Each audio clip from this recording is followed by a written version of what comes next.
Subscribe to the channel and comment, I subscribe. We'll try to reply to all comments. Here's the powerful phrase we want you to sort of repeat to yourself for a little while, for a few days. When I think I'm missing this person, what I'm really missing is my connection with who I am, and I'm blaming it on the fact that I'm not with that person. So what you're missing is your connection to you and to your creation of the relationship the way you want it to be. Now hear it. This is really powerful.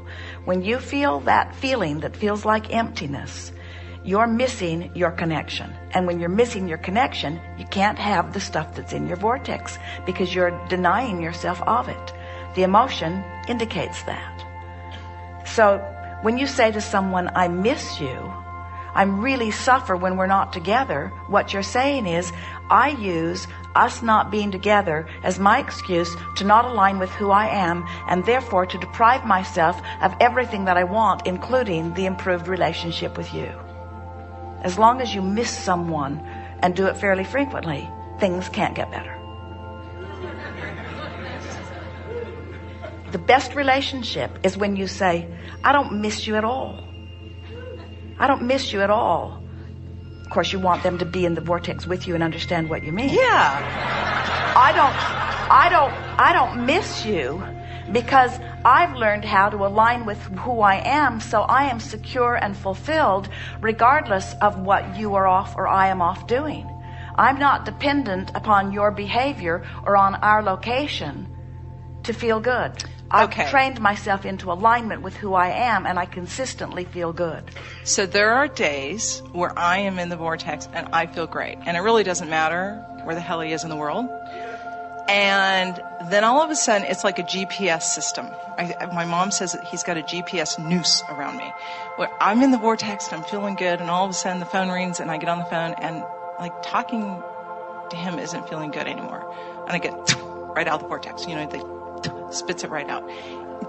So the question's about the GPS piece, because I know that I have a GPS inside of me. Well, you see, most people have trained themselves to believe that it is normal to miss someone when you're not with them. You train each other to feel that way. We hear you say it to your grandchildren and to, I'm going to really miss you. It's going to be really hard not being together. And it's utterly disempowering. What you want to say is, when we're together, my being in the vortex is enhanced by our being together. But when we are not together, my being in the vortex is not detracted from. I am a focuser. I focus myself into alignment no matter what, and I love being with you when I'm in alignment. But I love being in alignment whether I'm with you or not. So knowing that I love this person dearly in my heart, and knowing that I'm in my vortex. There you are, misusing the word love again. That's what we were talking about earlier. When you're in the vortex, you love this person. When you're not in the vortex, you do not love this person. Because when you're not in the vortex, you're not connected with the energy of love, and you have none of it to give. That's strong, but you misuse the word love. Everyone does. Your mother shouts at you, don't you know I love you? She's nowhere near the vibration of love. Nowhere near it. So the love is for myself in the vortex. Love, well said. That's what the feeling of love is alignment. So let's just play with this for a little bit. Instead of saying I love you, let's replace the word love with alignment. I alignment you. Now we know it sounds weird, and don't say it to anybody outside this room. But think about I alignment you. I alignment you so much. Well, what does that mean? I'm in alignment, and now the whole of me is flowing through me and holding you as my object of attention. Ooh, that's love. That's alignment. But you would find it awkward to say I alignment you when you're not in alignment. So how does trust come into this? So the reason I ask that is my girlfriend and I have a conversation at lunch. Well, what does trust have to do with it? Is a better question. In the way that humans use the word trust, we would say, I trust myself to focus myself into the alignment with Source, who is always standing there for me. I can always count on Source holding the vibration right where I'm wanting to be. I can always trust that when I feel negative emotion, I'm not aligning you. I can always trust that when I'm not in the vortex, then I'm not in alignment. In other words, that's one wonderful thing about the laws of the universe and about your guidance system. When you feel negative emotion, you can trust you're out of the vortex. When you feel positive emotion, you can trust you're in the vortex. When you are in the vortex, you can trust that you are connected with the energy that creates worlds and flowing it towards your object of attention. So it's only about trusting myself and not other people? It's only about trusting yourself to be able to pay attention to your emotions and focus yourself into alignment with who you are. And everyone else is a happy or not co-creator. But the relationship that you're seeking is between you and you. So do people have GPSs on us? Nothing that you and they haven't trained you to have. In other words, that's what we meant earlier when we said your mother can train you in to a dependency. Your mother can, a very funny thing Esther witnessed in the bathroom at a restaurant the other day. A little girl, not so little, but little. In other words, she was talking and walking. She was maybe 5 or 6 years old. Was in the stall in the same room where Esther was, and apparently she had locked herself in and couldn't figure out how to make the lock disengage. And Esther came out just in time to see her mother on her belly like a snake crawling in to rescue her. And first Esther thought, you deserve Mother of the Year award. And then Esther thought, wouldn't it have been easier for the little girl to be on her belly and crawl out?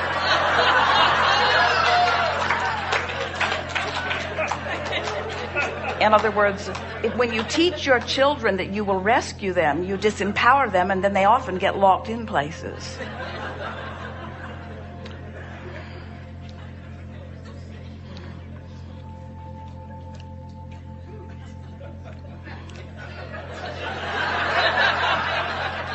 So I get the story. But what does it have to do with me? Well, kinda. Well, just the point of the story is that as children you are trained to believe in the power of others more than to believe in the power of yourself. And so then when you come together in a relationship, you transfer that power to them also. So then you develop these dependencies that I need you to be you complete me, which is bogus. No one completes you. You complete you. But when you give someone else the responsibility or the label that without you I am nothing, or without you I am not complete, or without you I am less than, then not only do you hold yourself in this impossible place where you are dependent upon their behavior, which means you need a lot of trust because you got to control them, and they feel sort of bound because they're not free, because now your happiness is sort of on their shoulders. Which I don't want. So I want to be in my vortex. Yes. I really want to be in my vortex. And I think that, okay, if I'm in my vortex, sometimes maybe I send out the GPS signal to get tracked. And then, well, give us a little more what you mean by the GPS signal, because you're using it in a negative connotation. In other words, you're saying that that person turns on the signal and pulls you out of the vortex. What do you mean? So you're bipping along, you're living happily ever after, you're feeling really good. I'm bipping along. What? I'm doing my meditation. I talked to you on Tuesday morning on a plane. You told me no more airtime. I was like, okay, that's cool. I'm in my vortex. I'm feeling good.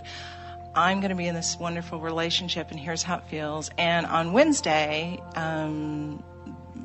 my friend, my partner, my boyfriend, whatever he is at the moment, calls me, and we have a great conversation. And at the end, and I think this is interesting. When I get in my vortex, I get a call. But then at the end, I get pieces that just don't feel good in the conversation.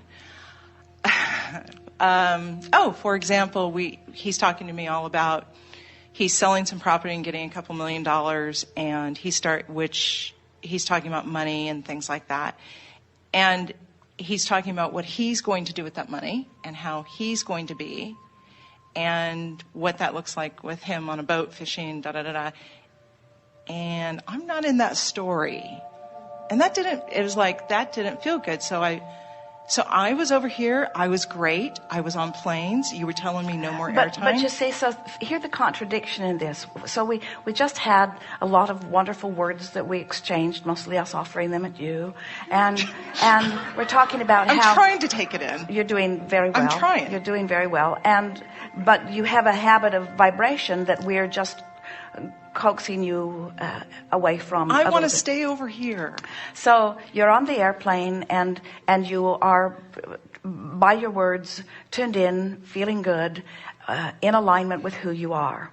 And when that is the case, when you're in alignment with who you are, you're receiving all of your resources. You feel completely buoyed. You feel utterly stable and secure. Yes. Because you know that you trust that the universe is yielding, and you trust your ability to focus yourself into alignment with what you want. Yes. So when something that someone says jerks you out of the vortex, what that means is you were not yet getting your trust or alignment from the vortex. You're still dependent upon something that someone else does for it. In other words, if he'd told a better story, if he'd said, I'm selling some property and I'll have millions of dollars and we'll buy a boat and we'll be together often, and that would have been great. But what we're getting at is now your alignment is dependent upon what someone else does, which is the opposite of what we are encouraging here. You see, you're not unlike a lot of people who visit with us, especially initially, where we say, you are the creator of your own experience. And you say, good, I want to create a wonderful relationship with this person.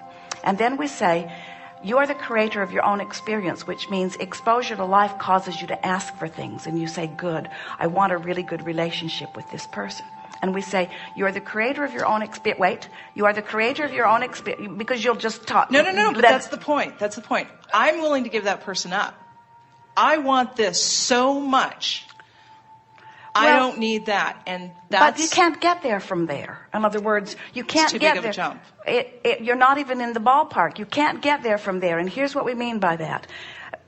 Just follow this scenario through just a little bit, and you'll really understand what we're getting at. Because we said it a few times today, but it's harder to hear in the abstract and easier to hear as we apply it to the specifics of what you're living. So here's the law-based law that we're wanting you to understand. Here's the essence, here's the theory, here's the guts of what we want you to understand, and then we'll apply it to the specifics. So, as we said earlier today, you want to get in the vortex and then have a conversation. You want to get in the vortex and then take a cruise. You want to get in the vortex and then drive your car. Where a lot of people say, give me what I want and then I'll go in the vortex. And that's sort of what you're doing. You're saying, if he tells the right story, then I'll get what I want and then I'll go into the vortex.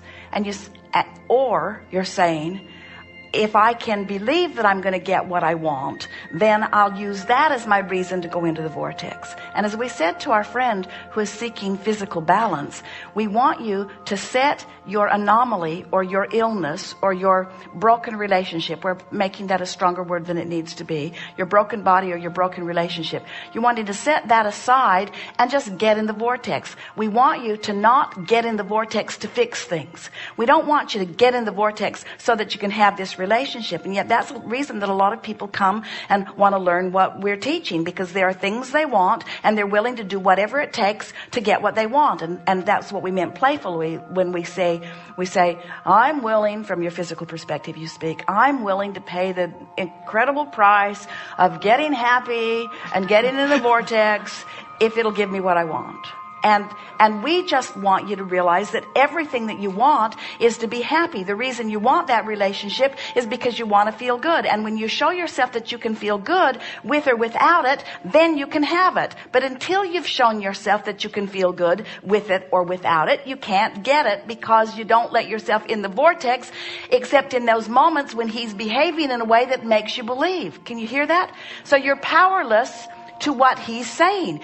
That's why your mother says he's got the hook on you. What he says drags you out, or what he says drags you in. And you want to be able to go in and stay in regardless of what he's doing, you see.